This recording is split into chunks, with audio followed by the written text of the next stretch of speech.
फैसल वावड़ा साहब ने भी हमें ज्वाइन किया, उन्हें भी शामिल गुफ्तगू करते हैं। फैसल वावड़ा साहब, रियासत कह रही है कि एक शख्स अपनी ज़ात का कैदी और उसका बयानिया कौमी सलामती के लिए खतरा बन चुका है। अगर किसी सियासी लीडर के बयानी को बराह रास्त सिक्योरिटी रिस्क कहा जा रहा है तो फिर क्या रियासी पॉलिसी में उस लीडर के लिए सिर्फ कानूनी कार्रवाइयाँ रह जाती हैं या आपके ख्याल में इससे आगे भी कोई मरहला बाकी है जिसे तैयार किया जा रहा है?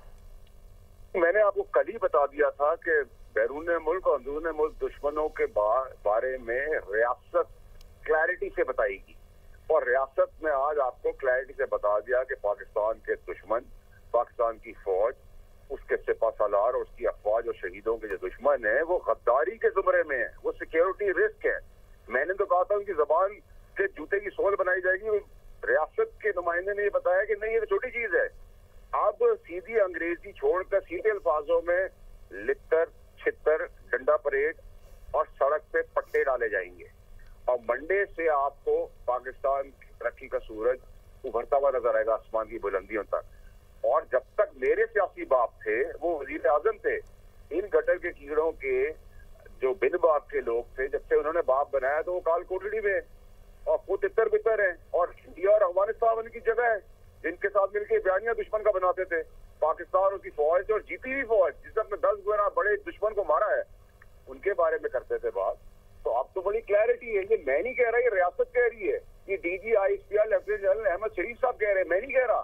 मैं तो आपको बहुत पहले से बता रहा था, बैन, डिस्क्वालिफिकेशन, गवर्नर राज, वीलॉगर्स, 9 मई, उसके भगौड़े, उसके मंतकी अंजाम और दुश्मन का नैरेटिव, मैंने आपको सब पहले तसलसल से बताया था। अल्हम्दुलिल्लाह वो बात रियासत ने भी बता दी और रियासत ज्यादा इम्पैक्टफुल है और रियासत की बात बड़ी क्लैरिटी है और रियासत की बात है, वो सबसे ऊपर है। तो इसके अंदर अब अभाम ना रखे। अब इस एंड बट नहीं है कोई, उसमें शक्लें भी दिखा दी है, शहजाद की शक्ल दिखा दी है, वो जो बहुत बड़ा तुरम खान है शेर वो गर्दन मोड़ों के भाग गया था, भगौड़ा इमरान की दिखा दी है, के सीएम की भी शक्ल दिखा दी है। तो ये बड़ी क्लैरिटी अब रखे आप। अब जुमरा है सिक्योरिटी रिस्क और गद्दारी, इसकी कॉनोटेशन जब आप पढ़ेंगे और कानून पढ़ेंगे तो लरस जाएंगे आप। ये सब मंसूबा बंदी के तहत तहरीके इंसाफ के लावारिस गटर के कीड़ों ने अफगानिस्तान और इंडिया के साथ मिलकर किया है, लेकिन अब वो भी नहीं समझे। तो ठीक है, अब 3 और 13 का हिसाब नहीं होगा। अब लित्तर, छित्तर और डंडा परेड प्लस पट्टे जो शॉर्ट हो गया है मार्केट में। अब आप देखें ना कि बानी का रीट्वीट भी नहीं कर रहे हैं बेचारे बेशरम, जो बहुत बड़े बड़े मानियत की बात करते थे, मेरे कायद तो मेरे लीडर की बात करते, कोई मिनिस्टर, कोई सेनेटर, कोई एमएनए, कोई एमपीए, कोई रीट्वीट भी नहीं करता उस दिन। तो फिर आप क्या बात कर रहे हैं? ये मुल्क के दुश्मन है, ये रियासत सबसे मुकद्दम है। ठीक है, ये भी कहा गया आज प्रेस कॉन्फ्रेंस के दौरान कि उस शख्स से मुलाकात के बाद जेल से मुसलसल बयानिया पाक फौज के खिलाफ आ रहा होता है। तो आपकी नज़र में अगर जेल मुलाकातें मुकम्मल तौर पर बंद जाएं तो इस बयानिया को फैलने से क्या रोका जा सकता है? क्या सिर्फ ये इकदाम काफ़ी रहेगा? देखिए जी, आप मैंने आपको कहा था इज्जत के बदले डबल इज्जत, प्यार के बदले डबल प्यार और बदमाशी के बदले डबल बदमाशी, और ये कानूनी बदमाशी है, ये रियासती लॉ है। ये पाकिस्तान किसी आइन और कानून के तहत चल रहा है। सिक्योरिटी रिस्क और गद्दारी आप समझते किसको कहते हैं?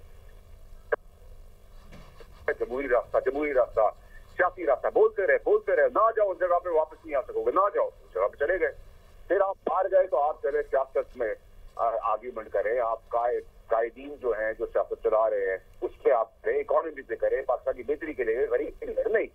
जो जीती हुई फौज है उसके सिपा सालार को, ये पागलपन है ना, ये दीवानगी है, ये दुश्मन का नैरेटिव है। जो दुश्मन नहीं कर रहा था वो अंदर। वाबड़ा साहब, लेकिन इस सारी चीज़ों के बाद और ये जो बयानिया भी आया है, आप इसका मुस्तकबिल क्या देखते हैं? और ख़ास तौर पर अगर हम पीटीआई की बात करें तो पाकिस्तान के सियासी मंजरनामे पर आप इसको कहाँ रेट करेंगे? कोई जगह बची भी है? मैंने जो आपको बताया, बैन, डिस्क्वालिफिकेशन, गवर्नर राज, 9 मई के केसेस, वीलॉगर समंतगी अंजाम जो मुल्क से बाहर हैं उनके बटन यहाँ दबाए जाएंगे और बहुत सारी चीजें जो मैं आपको तसलसल से बताता रहा हूँ उन सबको एक पेज पे समझ ले और उस पर टिक करते जाए, आज ये हो गया, कल ये हो जाएगा, आज ये हो गया, कल ये हो जाएगा। तो बड़ी क्लैरिटी रखे। ये देखिए, मैंने आम किसी आदमी ने बात नहीं की है, रियासत के नुमाइंदे डीजी आईएसपीआर बात कर रहे हैं। जब वो बात कर रहे हैं दैट स्पीक्स वॉल्यूम। ठीक है।